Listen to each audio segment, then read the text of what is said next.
felicidades a Jenny Cerudo y al maestro Roberto Medrano por esta intervención musical. Y vamos a recibir en este podio a continuación al licenciado Alejandro Rubinstein para que diserte sobre los apellidos criptojudíos. Bienvenido, Alejandro. Adelante.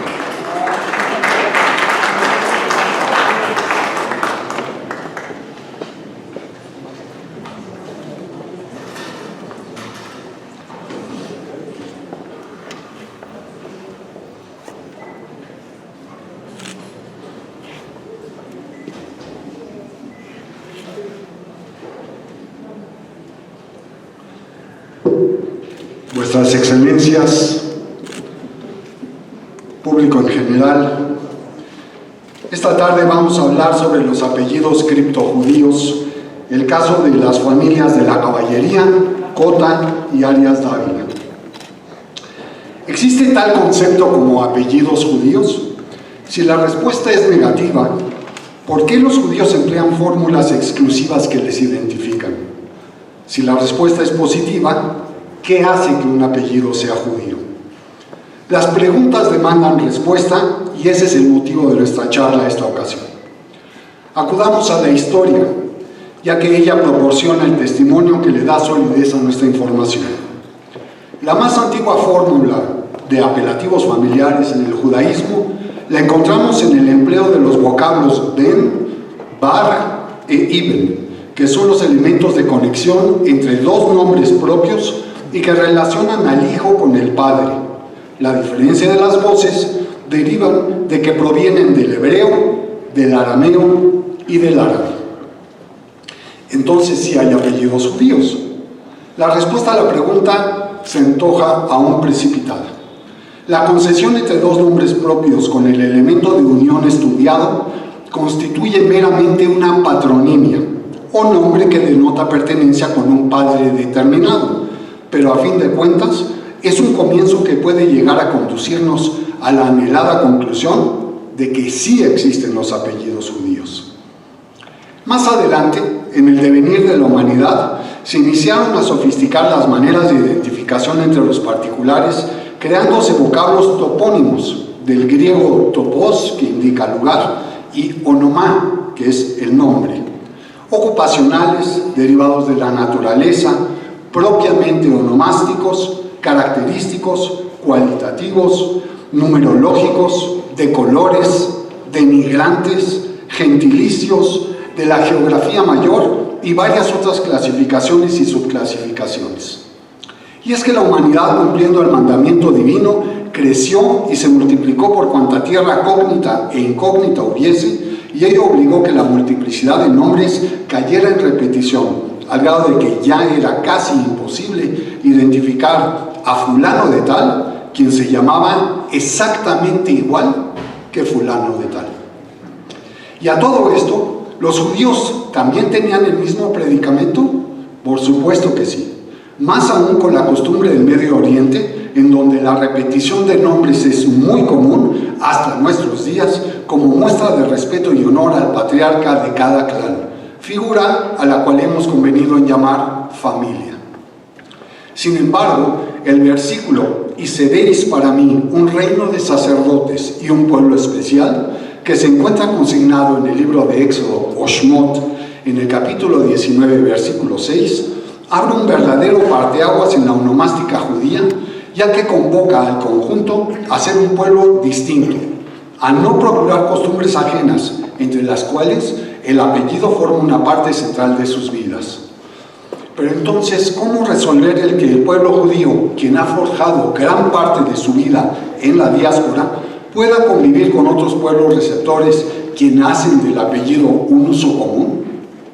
El ADN del judaísmo está conformado de manera central de un sentido permanente de otredad, como excelentemente lo analizara el gran filósofo del siglo XX, Martin Buber.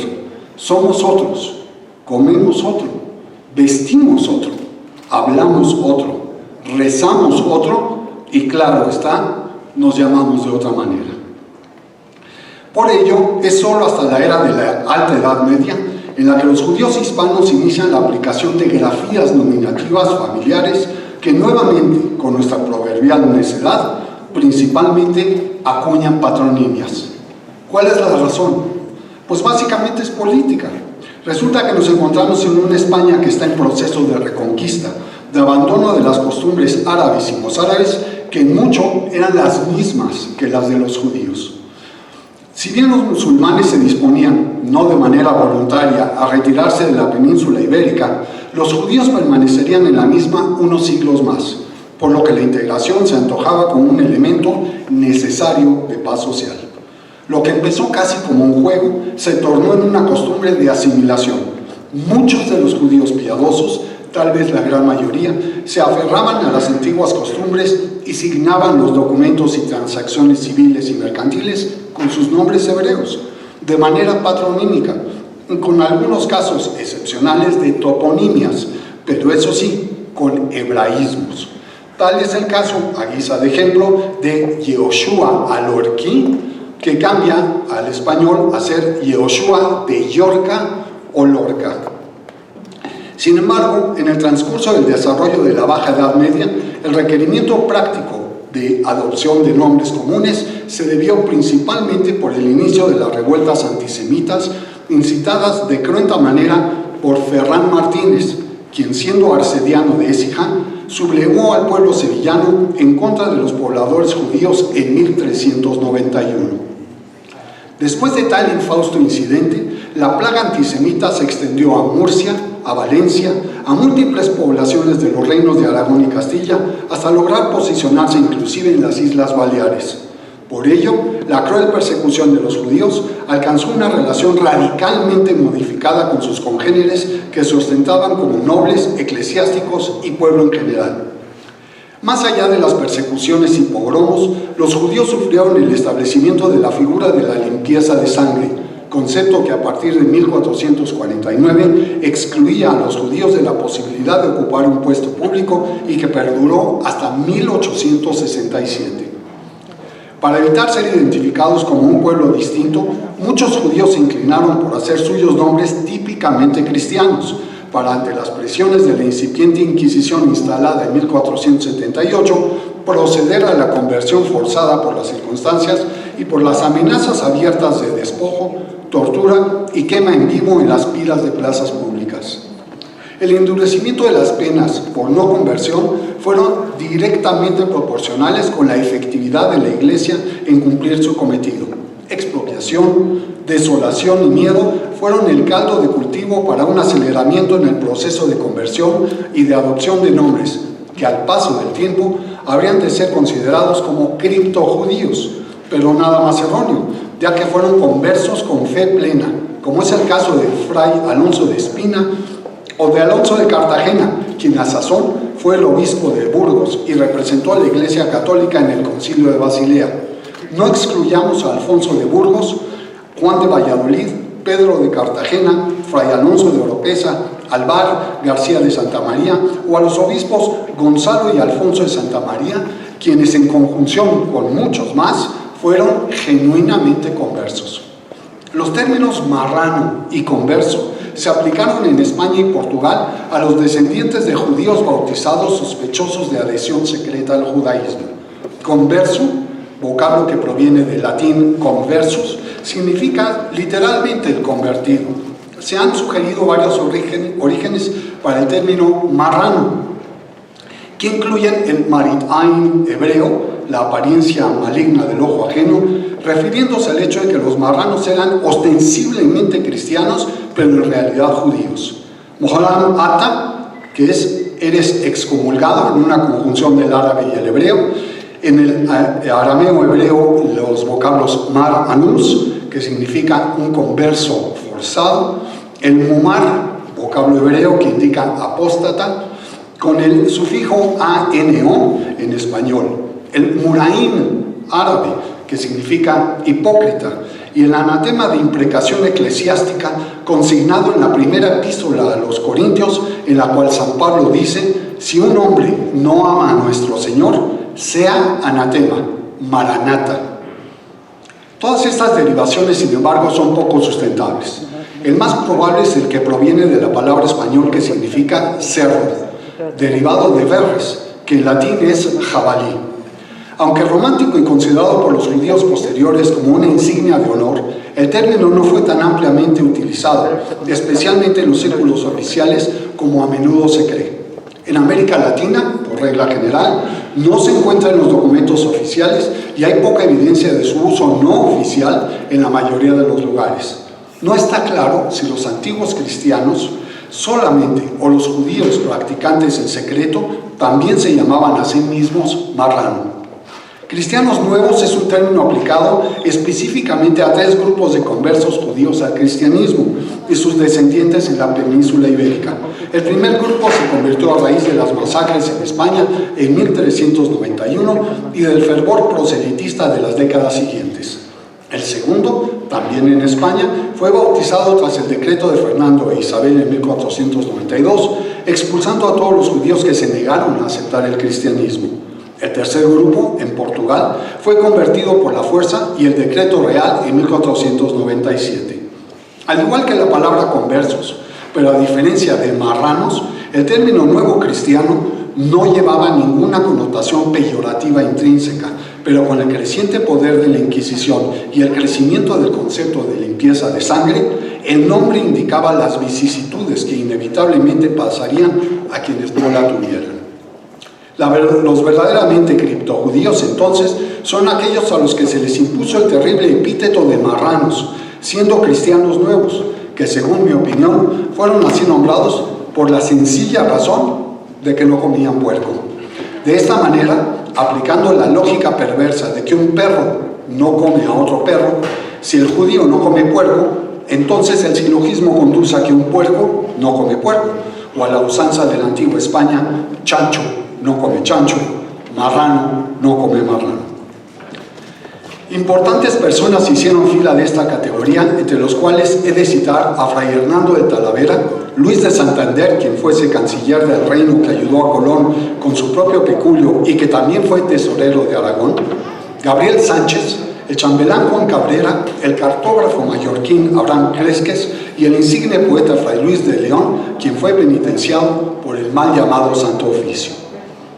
Casos de descendientes de conversos, como el del beato maestro Juan de Ávila o el de Santa Teresa de Jesús, esta última, nieta de Juan Sánchez de Toledo, converso penitenciado por la Inquisición de Toledo, nos permiten aseverar que a pesar de sus supuestas conversiones sinceras, la realidad es que los descendientes de conversos nunca se separaron de sus raíces verdaderas.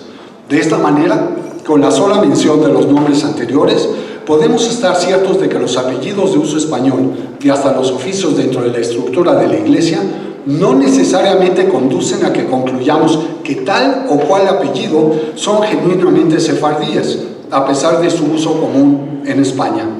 Es mucho más fácil de notar el origen judío de las mujeres de dicha época, pues empleaban nombres propios como los de Adela, Victoria, Lucía, Laura, Sultana, Oro, Diamante, Fina, Sol, Perla, Luna, Linda, Dona, Sasbona, Joya, Flor, Alegra, Gracia, Estrella y Vida. El caso de los varones no fue distinto, pues utilizaban fórmulas como las de Alberto, Roberto, Rodolfo, Vidal, Moreno y León. Cuando los cristianos nuevos mutaban sus fórmulas hebreas por las hispanas, se distinguían los siguientes factores. No mostraban relación inmediata o conexa entre los significados hebreos con los nuevos nombres españoles, como en el caso del ya citado Yoshua Lorquí, quien cambió su nombre por el de Jerónimo de la Santa Fe, o el de Don Luis de Santángel, quien fuera hijo del rabino Azariah Genillo. Los nuevos nombres cristianos muchas veces gozaban del apellido del padrino, testigo del bautismo y por consecuencia de la conversión.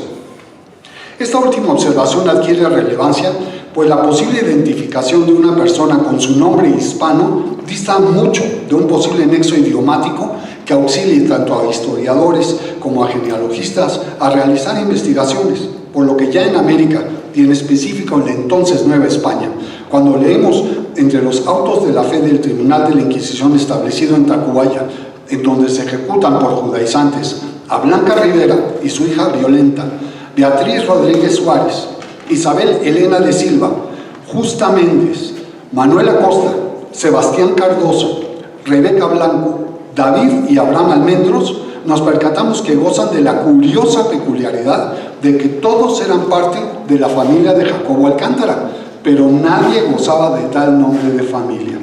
Todos distintos, aparentemente todos inconexos, pero a la vez todos judíos, derivados de un mismo tronco.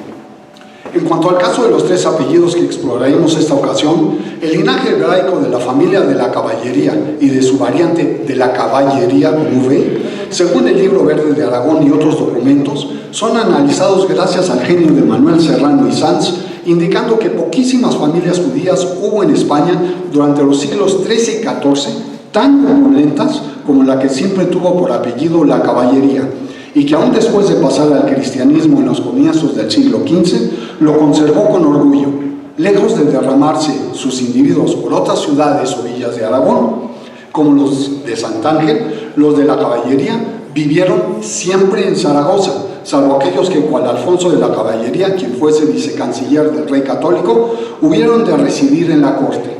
De su influencia y de sus riquezas, da idea que ya en el año 1264, don Yahuda de la Caballería fuese nada menos que baile de Zaragoza, y el que don Vidal de la Caballería se encargase, con Perpiñán Blanc, de acuñar las monedas de oro en Aragón y Castilla, dando por ello 30.600 florines. Concluye el autor expresando: estos y otros muchísimos documentos que hay en el archivo de protocolos de Zaragoza prueban la enorme difusión que tuvo el linaje de la caballería, fecundísimo, como casi todos los hebraicos. Hoy no existe, que yo sepa, en España el apellido la caballería, mas puede afirmarse que algunos centenares de españoles llevan sangre de doña Tolosana y don Bienvenist y de otros deudos de estos. La disputa de Tortosa entre los años 1413 y 1414, un encuentro apañado entre la religión católica y la judía, provocó que abjuraran de su religión el citado Bonafós, ahora Fernando, hijo de Vidal y Orovida y hermano de Tolosana, su hijo Leonardo y 5 sobrinos suyos, los 2 varones, Vidal, ahora Gonzalo, y Bonafós, ahora Juan, y 3 de las 5 hijas que su hermana Tolosana había tenido con Bienvenís de la Caballería, es decir, la rama más prestigiosa de la familia, puesto que incluía a todos los descendientes de los mencionados Vidal y Orovida, excepto Reina y Puria, las 2 hijas de Bienvenís y Tolosana, que se mantuvieron fieles a la fe de sus mayores. El ejemplo de estas conversiones fue seguido por otros miembros de la familia, de manera que pocos años después únicamente seguían siendo judíos Yahuda de la Caballería y sus hijos Salomón y Vidal, quien había contraído matrimonio con Reina, la hija de Bienvenís y Tolosana, que no abjuró de su fe. El apellido de la Caballería carece de algún antecedente de merced nobiliaria española ocupada o vacante, lo cual resulta en una congruencia con su antecedente judío. Al no ser receptor de algún favor de la corona, se confirma que era empleado por personas no sujetas a la nobleza hispana, como en este caso los judíos. Fernando González Doria refiere que es un apellido de origen aragonés y que una rama pasó a Cataluña y a Baleares. El escudo de armas sí fue portado por la familia, pero a partir de su conversión al catolicismo, dato que fortalece la tesis de origen judaico. Baer opina que el patronímico de la caballería que llevaba esta famosa familia le venía de su pasada dependencia de la Orden de los Templarios. Uno de los ascendientes de la familia gozó en ese momento, igual que otros judíos, de la protección de tal orden. Este dato es un elemento desde el punto de vista genealógico fundamental, ya que no es sino hasta el siglo X en donde se tiene noticia del empleo de apellidos por judíos, quienes, siguiendo la tradición milenaria, utilizaban únicamente el nombre sagrado en hebreo y por lo tanto las fórmulas de Aben Laví o Aben Leví, que significan ser judíos de Leví, o hijos de Leví, para ser exactos, uno de los hijos del patriarca Isaac, amén de constituir la segunda categoría en el linaje del pueblo judío. La ascendencia de la familia se traza hasta el patriarca Abraham, y caso de no aceptarse la tradición oral que soporta esta teoría, se puede afirmar con contundencia que el apellido de la caballería aparece en sus ancestros en los siglos XIII y XIV con don Yehuda Haleví de la Caballería. Por otra parte, los caballería que se convirtieron en los primeros años del siglo XV no sintieron la necesidad de ocultar su origen judío para conseguir integrarse plenamente en el seno de la sociedad cristiana. Por lo que respecta al caso de la familia Arias Dávila, Jaime de Salazar y H. indica que en 1462 Diego Arias fundaba el mayorazgo de Puñonrostro con sus propiedades con más de 100 lugares, nombrando heredero a su hijo mayor Pedro, y poco después fundaba también lo que nos hace ver el grado de su fortuna, el Hospital de San Antonio de Segovia, para albergue de peregrinos, dotación de huérfanos, pan a pobres y 2 capellanías. Era además del Consejo Real, secretario y escribano mayor de sus privilegios, regidor de Toledo, Segovia y Madrid y contador mayor del rey. Todo ello, sin embargo, no hizo olvidar nunca sus orígenes hebreos, y así, cuando alcanza la cima de su poder y ostenta el cargo del contador mayor de Enrique IV, las coplas del provincial, tan inmisericordias con todos los grandes personajes de aquel reinado, dicen de él: a ti, Diego Arias Puto, que eres y fuiste judío, contigo no me disputo, que tienes gran señorío, aguda, castillo y cruz judío, ¿de dónde viene pues que tu pija capuz? Nunca le tuvo ni tiene el agudá es de San Juan, el castillo de Maús y la cruz es de Jesús, donde fuiste capitán. Pues bien, el hijo mayor de este individuo, el citado Pedro Arias, sucedió a su padre en el mayorazgo de Puñonrostro y fue personaje, al decir de los testigos, irreprochable cristiano. Casó con María de Cota, hija a su vez del tesorero converso Alonso de Cota y nieta del mercader judío Rodrigo de Cota, natural de Toledo. Se enfrentó con Enrique IV y tomó partido por Isabel la Católica, abriéndole las puertas de Segovia en 1474. Luego tras haber contribuido a la toma de Madrid, caía muerto en el asalto de su alcázar. Se debe resaltar entonces que el parentesco político en calidad de consuegros de Alonso de Cota con Diego Arias Dávila, conocido también por su nombre indudablemente judío de Isaque Abenacar, es una muestra sólida del antecedente judío y por su entorno geográfico sefaradí. Por otro lado, Eloy Benito Urbano puntualiza que en el caso de los Cota, hasta 6 miembros de esta familia figuran de modo repetido en nuestras actas, lo que es un índice de su peso en la vida ciudadana de la época. El principal de todos ellos es Alonso Cota, tesorero, a quien vemos en 1444 como simple jurado, pero 20 años más tarde ya regidor, y que es el personaje contra cuya casa y bienes se ensañara la plebe toledana en 1449. Enardecida ante la eficacia recaudadora con que su propietario se dedicara a hacer efectivo el empréstito de 1 millón de maravedíes, que fue arbitrariamente impuesto en la ciudad por don Álvaro de Luna. Por su parte, Itzhak Baer confirma que el primer acto de los revoltosos fue quemar la casa de uno de los principales arrendadores de impuestos, el converso Alonso Cota. Juan Martín Cota, Alonso Martínez Cota, Sancho, Martín, Rodrigo, Mayor, Inés, Leonor, Beatriz, Diego Martín Cota, Sancho Cota el jurado, Juan Alonso Cota el escribano, todos pasaron a las cárceles de la Inquisición como judaizantes o descendientes de judíos. Muchos fueron quemados como el doctor Alonso Cota, otros reconciliados como doña Inés, doña Teresa, doña María, doña Catalina y doña Elvira Cota. Leonor Cota, mujer de Alonso Martínez Cota, fue quemada por hereje. La lista es interminable. Del apellido Arias no se puede estudiar nada sin hacer referencia a Diego Arias, a quien se dijo que en una declaración un testigo afirmó que Diego Arias se había llamado Isaque Abenacar o con la C cedilla Abenazar. Se ha especulado con que se produjo el cambio de dicho nombre judío al de Diego Arias Dávila al seguir la costumbre de tomar el apellido de los padrinos del bautismo, por tanto, entrada al cristianismo, que eran una familia de nobles cristianos viejos y oriundos en las montañas leonesas, tal como lo asevera María Eugenia Contreras Jiménez. Pues bien,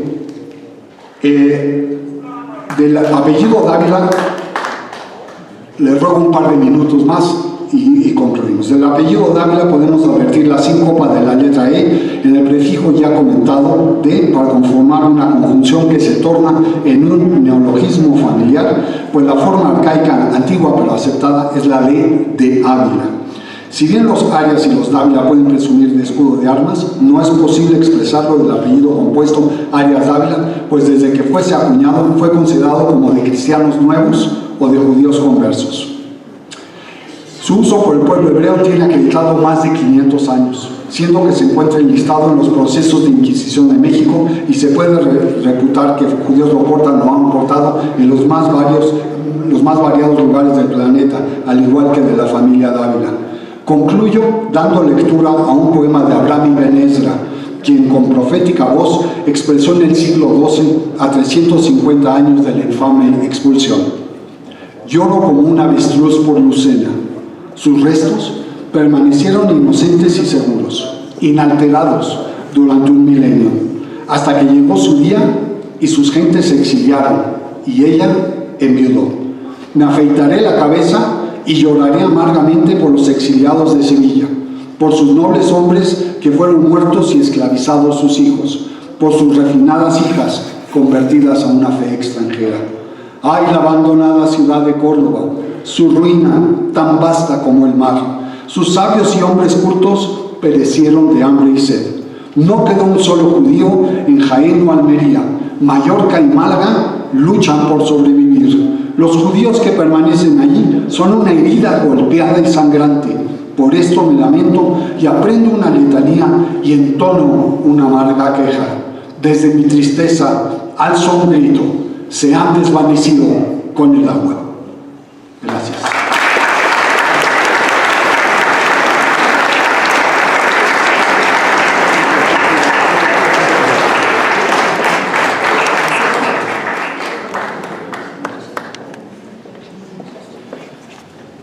Vamos a escuchar a continuación